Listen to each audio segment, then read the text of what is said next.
Hello, everyone. Mr. Lipchick, and our topic is the National Response Framework of the Homeland Security Department. Uh, there are many different levels at which a problem can be handled, and finding the appropriate level and the proper way for the different levels to support one another is key to success. Okay. In our day to day language, we tend to lump together different kinds of crises that occur. There are, however, differences between catastrophic events, emergencies, and disasters, and each has its own appropriate level of response. A disaster can be defined as a sudden event, such as an accident or a natural event that causes great damage or loss of life. A natural disaster is a natural event, such as a flood, earthquake, or hurricane that causes great damage or loss of life. And natural disasters appear to be occurring with greater frequency due to man's increasing encroachment on nature. For instance, if you look at those houses built on that cliff, that is, it's almost asking for trouble. A technological disaster is an event caused by a malfunction of a technological structure and or some human error in controlling or handling the technology. The effects may be long-lasting and endure for years. And a good example would be the Chernobyl nuclear reactor meltdown in the 1980s in Russia. The abandoned area you see to the right has been uninhabited since that disaster because of the levels of radiation and their danger to human life. A catastrophic event is a calamitous event on a scale much greater than a disaster and requiring a different kind of response. Hurricane Katrina could be described as a catastrophe. Characteristics of a catastrophe include: one, most or all of a community's permanent structures and infrastructure is destroyed. Two, local officials are unable to undertake their usual work roles. During Katrina, for instance, many of the police drowned or were injured and were not available to deal with the problems that were occurring. Three, the event is on such a large scale that help from other local communities cannot be provided as they have also been affected. Four, most if not all everyday community functions are concurrently interrupted. And by community functions, I mean things like school and events like that. And the event is covered by the mass media on a national level for a much longer period of time. And there will be political ramifications for people in office in terms of how they responded to it. They will often seek to be present at the scene of the disaster to reassure the public. Okay, an emergency is a situation that requires immediate attention but is usually small in scale.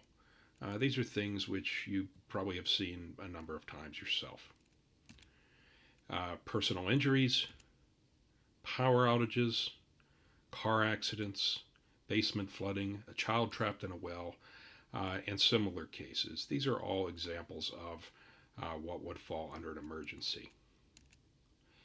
And they are generally handled by the local authorities. There is a framework regarding the appropriate response and by whom and at what level within Homeland Security, and this is called the National Response Framework. And this is a guide to how the nation responds to all types of disasters and emergencies. It is a flexible plan that can be changed in response to the size or scale of the disaster. And it is built upon the National Incident Management System, or NIMS, to align key roles and responsibilities at the local, state, and national levels. Each incident is unique, and each agency has its unique capabilities. Therefore, the response may be different for each situation. The response consists of actions needed to save lives, protect property and the environment, and meet basic human needs. The National Response Framework is to be understood and used by government, non-government, and private sector leaders in response to emergencies. The national response to a disaster will only be effective if each level mutually supports the others with supporting capabilities. Each level of response, local, state, private, non-governmental organization, tribal, or national, is key to its success and must exercise its role at the appropriate level. Key principles of response doctrine include engaged partnership, tiered response, scalable, flexible, and adaptable operations, unity of effort through unified command, and readiness to act. Engaged partnership. Leaders at all levels developing shared goals and aligning goals so that no one is overwhelmed in a time of crisis. This is essential to preparedness. It involves planning, training, and identifying key personnel and equipment. Also planning for specific incidents and developing plans specific to individual jurisdictions. Tiered response. This is where incidents must be managed at the lowest possible level and supported by additional capabilities when needed. This is an important principle because you don't want to waste assets on something that could be handled at a lower level. This involves a higher level of response. If you involve a higher level of response than you need, you may wind up with wasted resources that need to be elsewhere, and you can create confusion within the response effort. Unity of effort through a unified command. This is a clear understanding of the roles and responsibilities of each organization.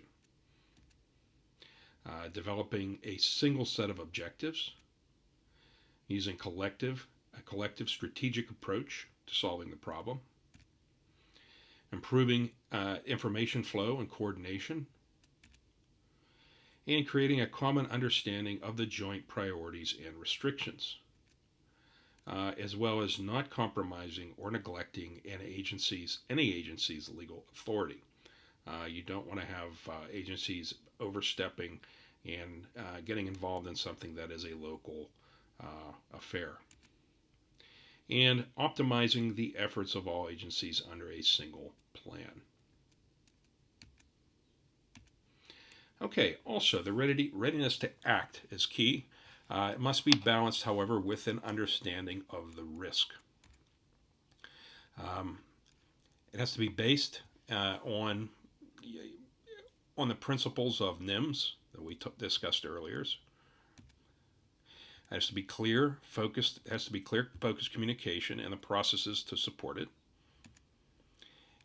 And the National Response Framework will be used to address emergencies, disasters, and catastrophes, both man-made and natural, as well as impacts from terrorism. That concludes our discussion of the National Response Framework. Thank you for attending, and I look forward to seeing you in the live lesson. Have a great day.